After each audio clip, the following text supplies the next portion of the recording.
Yatlı vaxtı olubdu. Heç bir pajanlıq çıxışı yoxdur. Ana, iki bala, bir də yoldaşı, 4 nəfər.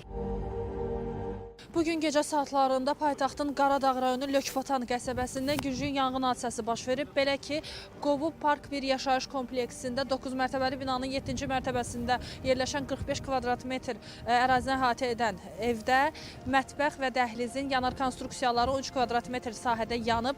Hadisə yerinə Fövqəladə Hallar Nazirliyinin Dövlət Yanğın Mühafizə Xidmətinin bölmələri cəlb olunublar və yanğının genişlənməsinə imkan verilmədən yanğın tez bir zamanda söndürülüb. Hadisə nəticəsində 4 nəfər dünyasını dəyişib. Hal-hazırda Baş Prokurorluğun işçiləri hadisə yerindədir və faktla bağlı araşdırma aparılır. Ana, iki bala, bir də yoldaşı, 4 nəfər. Uşaqlar da balacadır. Nə deyim, mən o deyirəm ki, çox yaxşı ailə olurlar, çox. Hadisə baş verən zaman sizin xəbəriniz olmur? Xəbərim olmayıb, yox. Ancaq dedilər kombi partlayıb, partlayışı da eşitməmişik, heç kim eşitməyib. Partlayışı eşitməmişik.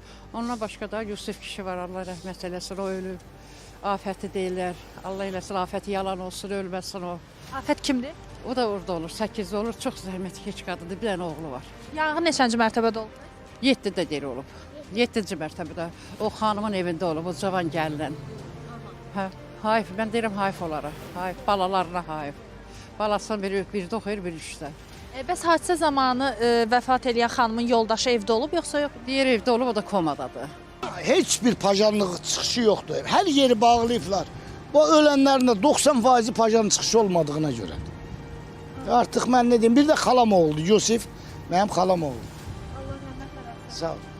Bu hadisə baş verən vaxtı siz görmüsünüz hadisəni və yaxud da eşitmisiniz burada? Yox, elə biz mən Mamet gəldim ki, o tüstüydü ora, heç ya çıxanmır. Allah rəhmət eləsin Yusuf bəy ilk növbədə. Deyilənə görə o, kömək eləmək üçün düşüb o xanım və uşaq, vəfat edən xanım və uşaqların evinə, doğrudurmu? Doğrudur, heç kim, yəni o hadisə belədir ki, hamı özünü itirir də, bir anı Mamet. Hadisə belə baş verib ki, yəni yatlı vaxtı olubdu. Heç kim onu bilməyibdi. Səsdən eşitdik, gəldik həyətə. Hamısı bizim qonşudur da, biz Qarabağdan məcburi köçkün olaraq burada yaşayırıq.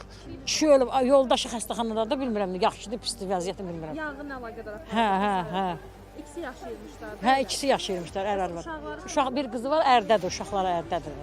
Təbibdən sorğumuza cavab olaraq bildirildi ki, təcili tibbi yardım briqadası tərəfindən 4 nəfər tüstüdən zəhərlənmə ilkin diaqnozu ilə kliniki tibbi mərkəzə hospitalizasiya olunub. Kliniki tibbi mərkəzə hospitalizasiya olunan 4 nəfərdən 3-ünün vəziyyəti orta ağır olaraq qiymətləndirilir. Bir nəfərə isə zəruri tibbi yardım göstərilib və ambulator müalicə üçün evə buraxılması nəzərdə tutulub. Xanım Cavanşir qızı Samir Qasımov, RTV.